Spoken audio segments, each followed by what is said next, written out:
The senator from Rhode Island. Thank you. First of all, thank you, Senator Murkowski.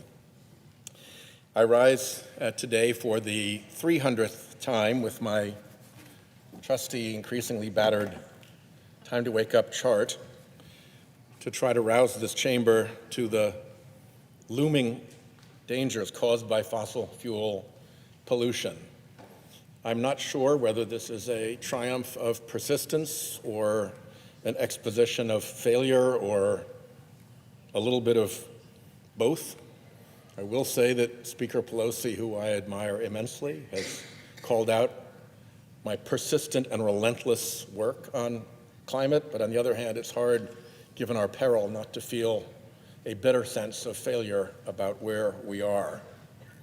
The arc of these speeches has gone from climate science and warnings through effects in oceans and specific localities, particularly red state localities, to the political obstruction that went toxic in 2010, and then from that political obstruction through to the climate denial apparatus behind it, and behind that to the dark money and the creepy billionaires who have been driving the obstruction, and then exploration into the essentially covert op of climate denial and dark money and Supreme Court capture.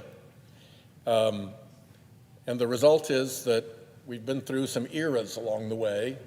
Era one would be the science era, which lasted for quite a long time. And by the way, God bless the scientists, they got it right. Even the Exxon scientists got it right. And then that era ended and the era of climate politics began, and that is what has been the bitter failure. We have badly let down our people with the failure in Congress to do anything significant about climate. And as the result of that failure, we've now entered the era of consequences, when the stuff that was so predicted is now starting to actually happen in people's lives. So I want to focus today on how and why we are where we are in this era of well-predicted consequences and political failure, and that takes us to this covert op that I briefly described. It is entirely possible that history will show that the three most consequential disasters for America in our lifetimes were the capture of the Supreme Court by right-wing billionaires, the influx into our elections of floods of corrupting special interest dark money, and the success of the fossil fuel climate denial operation at blockading solutions to the fossil fuel emissions crisis. It is entirely possible that fossil fuel interests were the driving force behind all three disasters. Indeed, it is likely. What makes these disasters the three worst is that their damage will be lasting and perhaps even irrecoverable. And our common failure in all three disasters as Democrats was showing up too late. Each of these disasters was a victory for the insidious political forces behind the court's capture, behind the corrupting dark money operation, and behind the climate denial fraud. Remember, those disasters didn't happen. They were done. And much of the work done by those insidious political forces was covert and clandestine. But there were plenty of signals of what was going on to anyone paying attention. If you paid attention to the court capture scheme and the dark money operation and the climate fraud, you'd quickly notice the overlap of the shadowy political forces behind all three. You'd notice the common thread: fossil fuel. Think of all three special interest campaigns as a single covert operation, a covert op run against America by forces within our country, an enemy within of creepy billionaires, fossil fuel interests, and far-right foundations, determined to impose on the country a blighted and unpopular vision that they could never achieve democratically.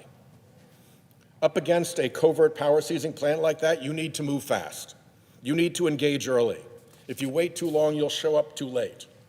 Why did we always show up too late? It wasn't because these disasters were minor matters. A captured Supreme Court puts an entire branch of government under hidden political control, with no electoral remedy to its bad decisions, thanks to lifetime appointments of the captured justices. Capture of our Supreme Court has caused lasting damage already, deforming our constitutional order. The same interest, always winning, is observable, as is the statistical improbability of that, and it degrades faith in the court. Capture rots the court from within. A billionaire gifts program to reward the most amenable justices with lifestyles of the rich and famous twisted the court into knots as it tried to prevent facts from coming out, even potential tax cheating, and to defeat any real ethics code. That is all a devilish and rotten business in a great republic. As to dark money, well, dark money influence has corrupted Congress. And dark money political spending denies citizens, American citizens, the basic information they need to do their constitutional job of policing the public square. Knowing who's out, doing what, to whom, is essential. Well, the donors and the candidates and the party leadership, they all know the players in the game. Donors don't spend billions without making sure the politicians know. It's America's citizenry that is left in ignorance. What citizens do see and feel is that they're not being listened to. They don't matter so much anymore, not when tens of millions of dollars of secret funds can be dumped into an election by a billionaire. Politicians are drawn to the money inevitably. Remember the famous saying, money is the mother's milk of politics. Climate denial fraud may be the worst of the three. Climate denial fraud success may have cost us our children's futures.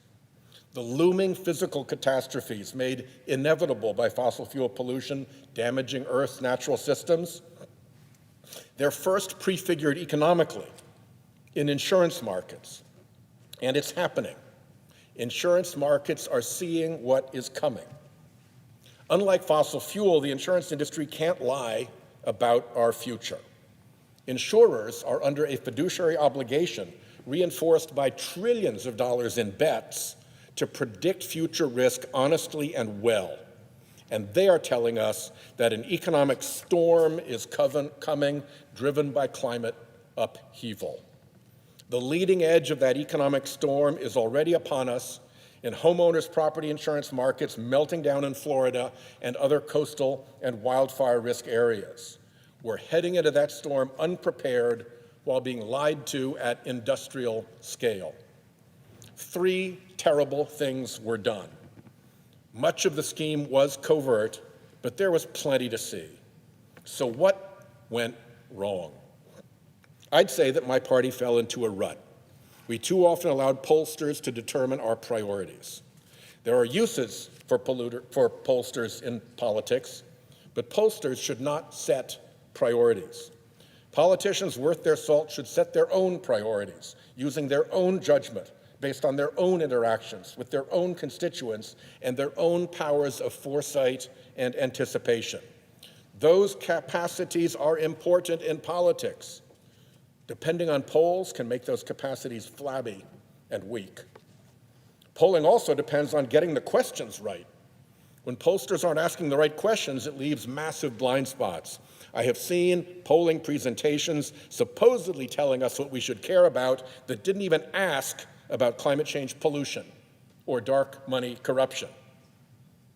Plus, polling is inherently backward-looking, at least back to the time the survey was taken, obviously, but truly well before that, into the lived experience of the poll's audience from previous months and years that informed their answers to the poll. So polling is reverse Gretzky. It tells you where the puck was. How often have we been told in the Senate that issue isn't very high up in importance to voters? What a dumb and irresponsible way to think. That way of thinking suffers from a huge readiness problem. By the time a captured Supreme Court reveals its bad effects in voters' lives, it's too late. The court is captured. By the time dark money influence invades elections, it's too late. Dark money, the sin that makes possible all the sins dark money pays for, is devilishly hard to root out. And climate change is physics. Once that fossil fuel pollution unleashes natural forces that will destroy our climate safety, they are not always possible to call off. It's too late.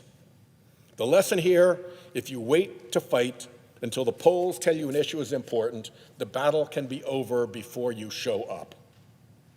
Republicans' big donors want lower taxes for the rich, freedom for polluters to pollute for free, less safety regulation of business. None of those results is politically popular. So Republicans use polling as a tool to manipulate and move public opinion. The purpose is dynamic. Democrats think of polls like goalposts. Show me where the goalposts are and I'll kick my policy football through those goalposts. Static. Being static fails us. When danger looms, it's irresponsible to wait until everybody sees the danger to give warning. If it was your house on fire, would you wait around for your family to wake up and ask for your help? Of course not. And when you're up against strategy, particularly covert strategy, you have to fight strategy with strategy. You have to prepare, not wait around. And third, if you're always meeting voters where they already are or were, they'll begin to notice over time that you never have anything new to say, that they never learn anything from you, that you're not a leader but a follower of polls. That sense of political listlessness quietly sinks in and informs the political refrain, Republicans are shameless, Democrats are spineless. Look now at the climate mess we are in. We are sailing toward economic catastrophe, kicked off by collapsing insurance markets, followed by physical catastrophe as Earth's natural systems collapse. The fossil fuel polluters who caused this mess aren't penalized. They float instead on an economic subsidy in the US of $700 billion per year. That subsidy comes from getting to pollute for free, a violation of basic economic market principles. That $700 billion annual subsidy roughly reflects the annual damage fossil fuels cause. A $700 billion negative externality, as economists would say, that should be baked into the price of the product. But Republicans in Congress desperately protect that $700 billion subsidy for their fossil fuel donors. Think of how that subsidy motivates the fossil fuel industry in politics. To protect a $700 billion annual subsidy, would you spend, say, $7 billion a year in politics defending the pollute for free subsidy? $7 billion a year to defend $700 billion a year? At that rate, fossil fuels' political operation is likely the most profitable facet of the entire industry. So they have an immense, well-funded, covert, purposeful operation. And we wait until the posters tell us the public is alert to it before we do battle? Ridiculous. How do we recover?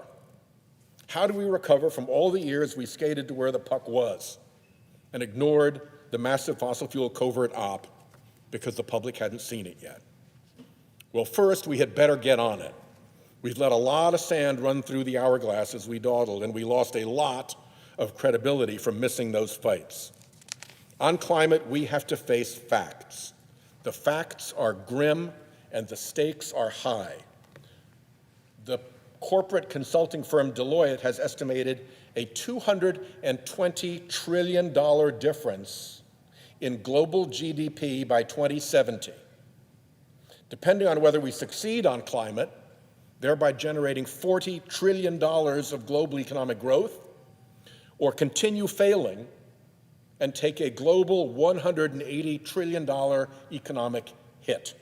The spread is $220 trillion, and Deloitte's not the lone voice. The Potsdam Institute has warned of a $38 trillion annual hit to global GDP by mid-century. Predictions of multi-trillion-dollar hits abound. And the International Financial Stability Board just warned the global banking sector to buckle up. The warnings focus on insurance, mortgage, and real estate markets. The Economist magazine has reported a looming $25 trillion hit just to the global real estate sector. Fed Chair Powell testified earlier this year before the Senate Banking Committee that climate change will make insurance and therefore mortgages unavailable in entire regions of the United States. Voices at Allianz and Aon have warned that climate change threatened to upend their entire industry. The former chief economist of Freddie Mac told the Budget Committee last Congress how insurance becomes unavailable, making mortgages unavailable, driving down the value of your home. Similarly, when insurance premiums, if you can get insurance, but if the premiums double or triple, then property values fall as the carrying costs of your home dramatically increase. Average insurance cost in Florida, $14,000 a year, predicted to double, triple, or quadruple. What does that do to the home price?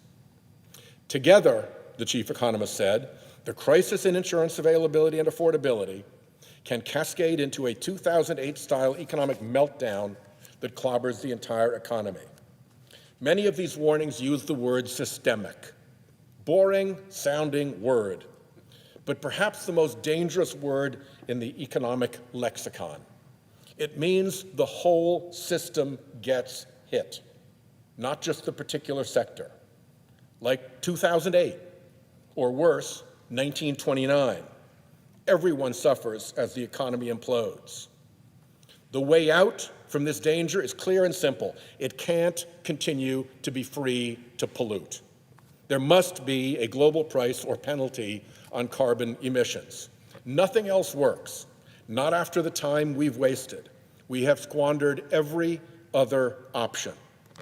Polluter pays is not just the right thing to do morally and economically and environmentally, it's our last lifeboat. And it's a lifeboat the fossil fuel industry is trying to sink, even after pretending for years that that was the solution they wanted. Big surprise, they lied. Hydrocarbons and lies are their twin products. Our best prospect on carbon pollution right now is the European Union's carbon border adjustment mechanism, called the CBAM. It's a tariff on the emissions associated with carbon-intensive goods like steel and aluminum that are imported into the EU. Our scenario for success, if we still have one, is that the EU sticks to its guns and doesn't chicken out. The UK honors its commitment to join the CBAM. The two economies, by the way, just coordinated carbon prices, a key step. And Australia and Canada and Mexico and other economies follow suit. There's actually even a sliver of Senate Republican interest in a US carbon border tariff. A price on carbon pollution in international trade at last moves things. It begins to offset fossil fuels' global multi-trillion-dollar free-to-pollute subsidy. It aligns market incentives properly, and it creates a revenue proposition for pollution reduction and carbon capture technologies, boosting an innovation pathway to climate safety that presently does not exist. Dark money corruption got us into this pickle, and the way out there is also clear and simple. Pass the damn Disclose Act.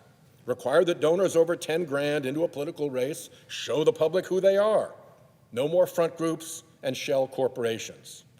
The dark money battle is a race against time to stop the dark money influence operation before it gets its claws so deep into all three branches of government that the whole system is too corrupted to care how badly voters want transparency. When that disclosure bill passes into law, the public will feel immediate relief. people will notice the political class beginning to turn its attention back to voters rather than to the billionaire donors and the corporate polluter elite running the foul dark money operation. In political ads, the tsunami of slime will diminish as real entities would have to own political messages. Many players behind the tsunami of slime will actually back off because once voters understand who's behind a message, sometimes they get the joke and you can't go forward any longer. And even if they don't back off, at least someone can be accountable for the slime and lies that permeate our politics. Less special interest money, less slime and lies, less secrecy, voters heard again. You might call it morning in America. Fix dark money and you break the grip of fossil fuel. Look at what fossil fuel dark money gets the Trump administration and Republicans in Congress to do for them every day. Right out of the gate, day one of his regime, Trump issued an executive order that took wind and solar power out of the definition of energy. Forget the politics, that doesn't even comport with the dictionary. Trump's Interior Department set out to kill offshore wind, halting the permitting process, even attempting to stop projects under construction. Trump's Energy Department choked off loans and funding for the development and deployment of low-carbon technologies and proposed slashing research budgets at our national labs. Trump's Environmental Protection Agency, now better called Polluter Protection Agency, illegally terminated billions for clean energy projects around the country. It set up California's Clean Air Act vehicle emission standards to be killed by the Congressional Review Act, a gambit first floated by fossil fuel industry lawyers in an op-ed in the polluter-run Wall Street Journal editorial page. And to pull this off, my Republican colleagues even went nuclear, overruled the Senate parliamentarian. The Trump EPA announced it will repeal rules limiting air pollution from power plants and vehicles, reverse the 2009 finding that greenhouse gas emissions endanger humans, suspend the collection of emissions data, they don't even want the data, and eliminate the social cost of carbon, the rule that quantifies that $700 billion in fossil fuel emissions harm. In Congress, because bad things happened here as well, here's my favorite. Republicans undid our fee on excess methane emission. You have to know that this fee only applied to emissions exceeding the industry's own industry standards. And half of those methane leaks could be eliminated at no net cost, since methane, natural gas, if not leaked, can be sold. So Republicans in Congress took the side of the industry's worst leakers to relieve them of having to pay for their mess. And just last week, Republicans passed Trump's mega bill, a many-headed hydra, turning the power of government to help fossil fuel billionaires throttle their clean energy competition. This will kill thousands of jobs, cede dominance of clean energy to China, drive consumers' electric prices way higher, and turbocharge the carbon pollution that's already making insurance, groceries, and electricity more expensive. There's one simple goal behind all of this: help Republicans, fossil fuel donors, to sell more oil, natural gas, gasoline, and diesel. Every electric car that's never produced means one more internal combustion engine that will spend years consuming their gasoline. Every solar array or wind turbine that's never built will mean more of their natural gas combusted to produce electricity.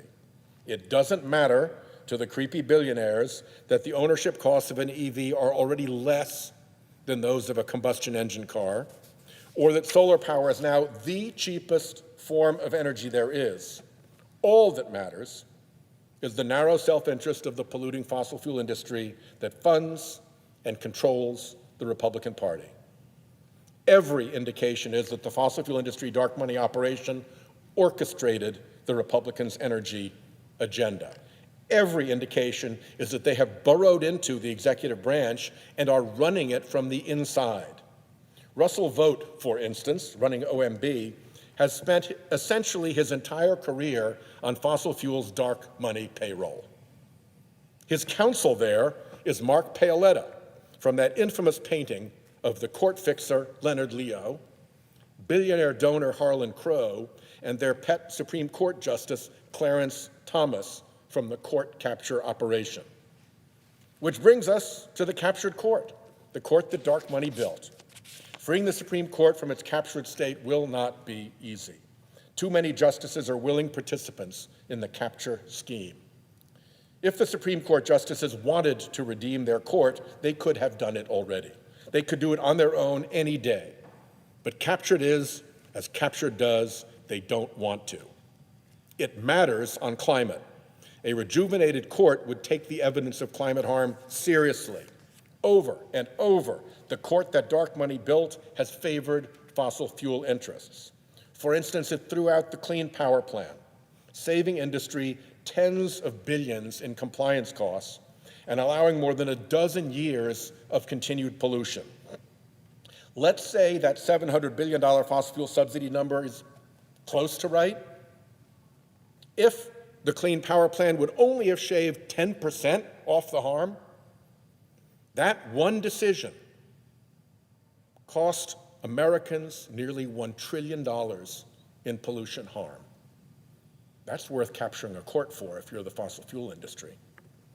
The court created the major questions doctrine to give the fossil fuel industry a legal weapon to stop future climate regulations. The court withdrew the Chevron doctrine, taking away from experts in the regulatory process the benefit of the doubt. In all these cases, the fossil fuel industry got free legal services from Republican attorneys general, undoubtedly grateful for their fossil fuel political funding. What a rotten misuse of that badge of office. To reform the court, Congress will have to act on two fronts. One is to require a proper ethics code for the court, including the essential elements of proper legal process, actual fact-finding, and neutral decision-making. Not complicated stuff. Rule of law is based on those two principles. The justices shield themselves from both. The present court and its political defenders pretend that fixing this is impossible, but it's not. Every state Supreme Court faces the issue of administering a proper ethics code for itself, and every single one has figured it out. Forget impossible, it's not even hard. The problem is that the justices, or certain of them, enjoy being the only 9 people in government immune from proper ethics scrutiny. Look at that billionaire gift program, and you might see why. They violate an ancient principle so ancient it's in Latin. Nemo judex in sua causa. No one should judge their own case.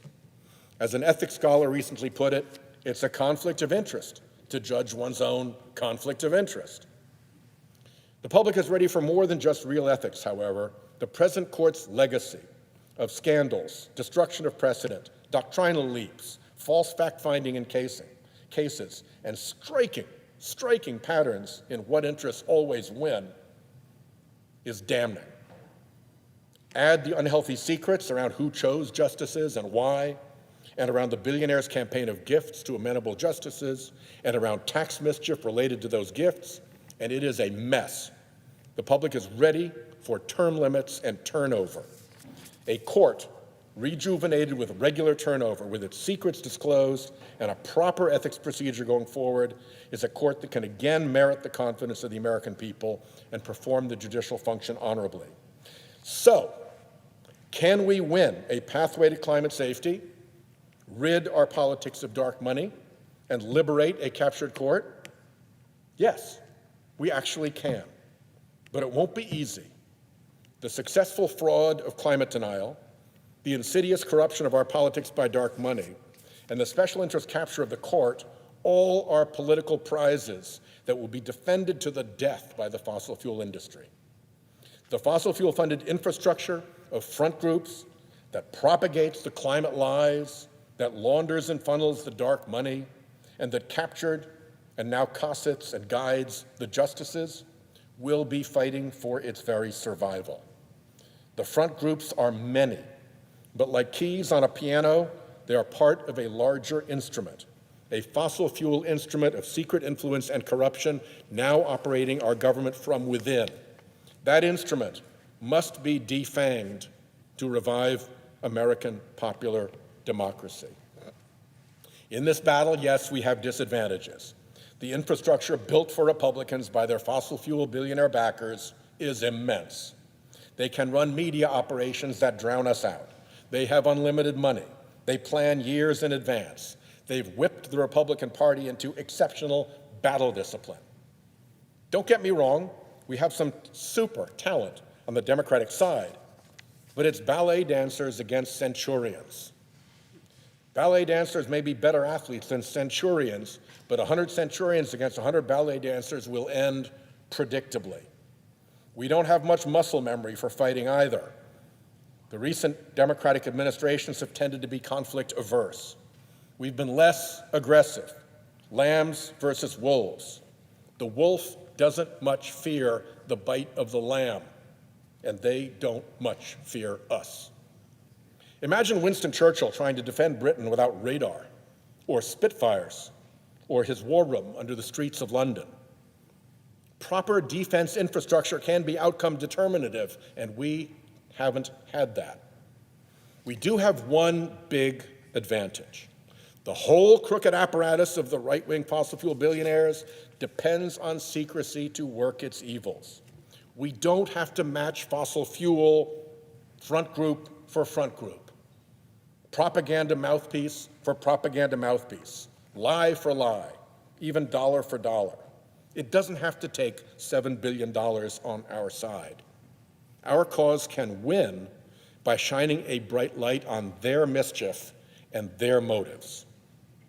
Americans love solving mysteries, love to hear what Paul Harvey called the end of the story. Fossil fuel has to lie and connive and hide behind masks to win. We can be truth tellers and win. People don't like being lied to. The truth, that's our superpower. Even with that superpower, it's still not going to be easy. We have to face that there's some real work ahead of us. I was a prosecutor. You've seen the TV shows. Prosecutors investigating gangs build careful diagrams of all the gang's members, showing who reports to whom and who's connected to whom and what phone numbers and addresses we have and what evidence we've got and where they get their guns and where they distribute the drugs. All of that goes up on the corkboard because you have to know your adversary. Intelligence agencies do deep research into the personnel of opposing services. Know your adversary. We don't. Until recently, few Democrats even knew who Leonard Leo was, the top operative of the billionaire's court capture scheme. Most Democrats couldn't pass a basic test of what front groups are arrayed against us. That's not the fault of individual members of Congress. We've just had no war room to organize the information, no offense coordinator to plan strategy, no batter's book to tell us who can't hit inside pitches, no corkboard to pin up the gang information. Corporations do better research on rivals when prepping a corporate takeover than we did trying to defend our country from this political takeover. The idea of a real-time anti-fraud climate cleanup operations center, calling out the lies, following the money, and spotlighting who's behind the front groups may seem beyond our reach, but it's not. The military has had op centers for years. You've seen the Hollywood versions with the TV screens up on the walls and the satellite feeds and the drone feeds coming in. The RAF, back in World War II, had a simpler one during the Battle of Britain with those little ships and plane models being pushed around with the long sticks on the big map table. Radar told the RAF war room when to scramble the Spitfires, where to send them, and what enemy to expect when they got there. We haven't built that. No radar, no Spitfires, no war room under London. But we can. Remember those three evils: the fossil fuel industry's climate denial fraud, the capture of the Supreme Court, that dark money infiltration of our politics, they didn't happen. They were all done, very deliberately, using an armada of front groups and carefully scripted fakery. It is best to think of it all as a single beast, a beast that is now burrowed in and is running the government for Trump. It's a takeover by a shadow government working for right-wing extremists and fossil fuel polluters. If we don't see it for what it is and call it out for what it is, how can we warn people of what's happening? And if we don't warn people of what's happening, how could we possibly believe we have done our duty in this moment of peril? Climate change makes this a battle with a ratchet. There's some things you just can't come back from. The ratchet has clicked, and there's no return. So it is urgent. It is time for us all to wake up and fight. Mr. President, I yield the floor.